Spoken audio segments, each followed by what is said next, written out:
주시는 하나님의 말씀은 사도행전 13장 32절부터 41절까지 제가 봉독하겠습니다. 거룩하신 하나님의 말씀입니다. 우리도 조상들에게 주신 약속을 너희에게 전파하노니 곧 하나님이 예수를 일으키사 우리 자녀들에게 이 약속을 이루게 하셨다 함이라.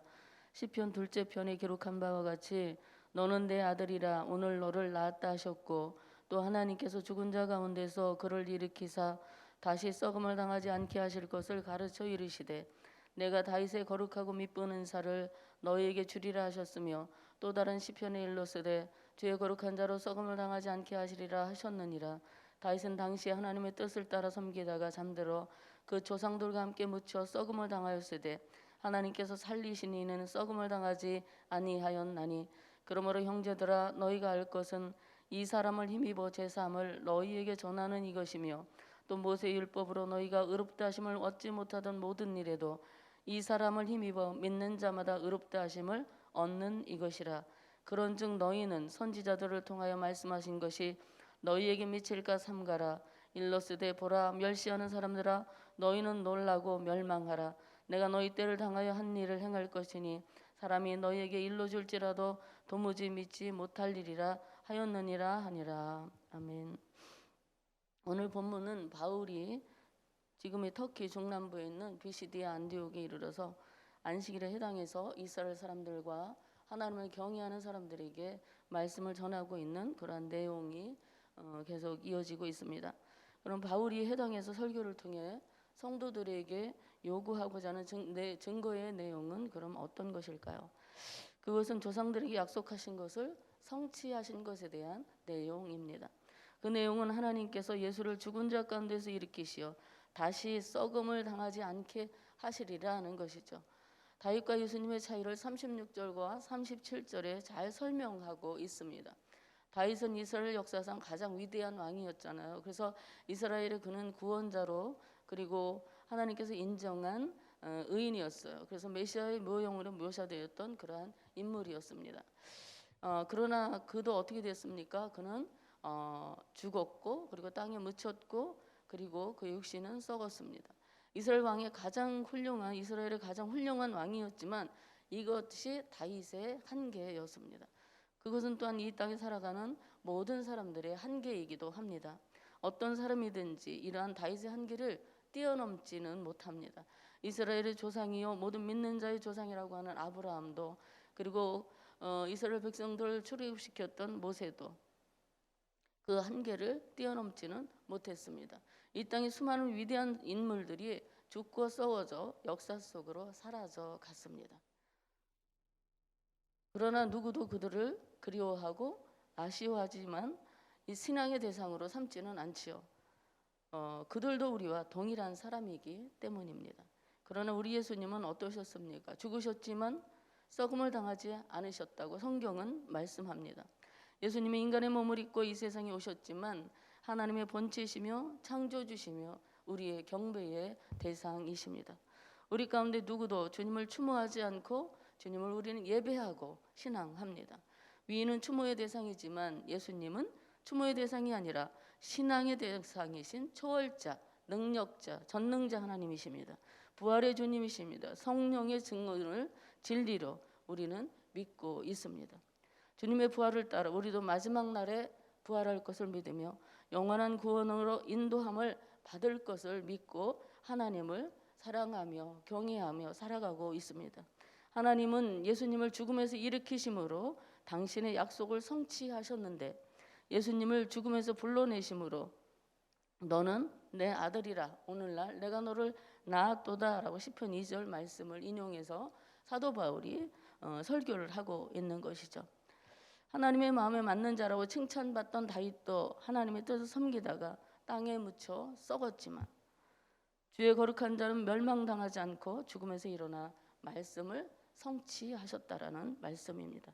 이렇게 바울이 선포하는 말씀을 듣고 믿는 자들은 무지한 자신들의 조상들과 달리 바로 이 사람 예수를 힘입어 제사함을 얻게 된다고 말씀합니다. 예수님의 죽음과 부활은 나와 절대적으로 상관이 있는 사건입니다.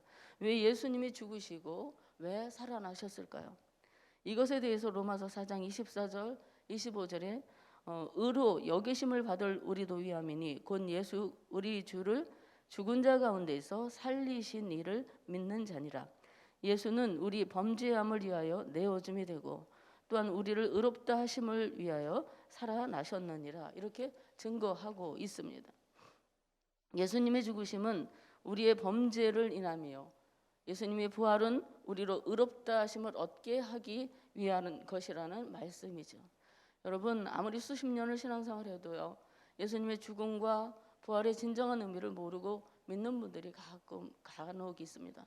기독교의 이신득이 또는 이신층이라고 하는 즉 예수를 믿는 믿음을 통해 의인의 신분을 얻는다는 구원 교리를 확정하고 완성한 사건이 바로 예수님의 죽음과 부활 사건입니다. 이것이 핵심이고 이것이 생명의 진리인 것입니다. 우리가 다른 것은 다 놓쳐도 이것은 놓쳐서는 안 되는 중요한 말씀입니다. 여기에 우리의 구원이 있고 이 진리를 알고 믿고 사는 사람은 엄청난 죄와 삶의 무게에 짓눌릴지라도 이 말씀의 은혜를 힘입어 또한 넘치는 기쁨을 또 누리게 되는 것이죠. 그래서 사도 바울은 예수님의 죽으심과 부활을 열심히 증거한 후에 38절 39절에서 이 사람을 힘입어 제사함을 받고 이 사람을 힘입어 믿는 자마다 의롭다 하심을 얻는다는 것을 가르쳤습니다. 우리가 의롭다 하심을 얻는 것은 율법의 행위가 아닌 믿음으로 의롭게 된다는 것입니다. 율법으로는 의롭게 될 수 없지만 예수님을 의지함으로 의롭게 된다는 말씀입니다. 그러나 복음을 아무리 알려주어도 무시하고 멸시하는 사람은 깨닫지 못합니다. 그래서 바울이 설교를 하면서 마지막으로 경고한 말씀이 40절과 41절 말씀입니다. 그는 하박국 1장 5절의 말씀을 인용하면서 구원의 복음을 받아들이지 않는 사람들이 어떤 결과에 처하게 되는지 설명하고 있습니다. 복음을 거부하는 것 자체가 죄이며 하나님께서 반드시 대가를 치르게 하시는데 어리석은 자들은 형벌을 받으면서도 그것이 하나님의 심판인 줄 깨닫지 못한다라는 그러한 내용의 말씀입니다. 당시 유대인들은 예수님에 대해 잘못 알고 있었어요. 아마도 목수의 아들, 거짓 메시아, 선동하는 사람 정도로 생각했을 것입니다. 하지만 구약 성경에 기록된 말씀들이 모두 예수님을 가리키는 것인지 그들은 전혀 깨닫지 못했던 것이죠. 예언의 말씀을 많이 배우고 달달달 암송하기는 했지만 그저 습관적으로 율법적으로 하나님의 율법을 외운 것들이기 때문일 것입니다. 그러면 우리는 어떻습니까?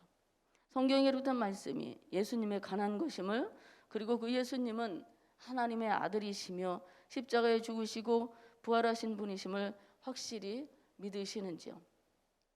지금도 나와 함께 하시며 다시 오셔서 세상을 심판하실 것도 믿고 계시는지요?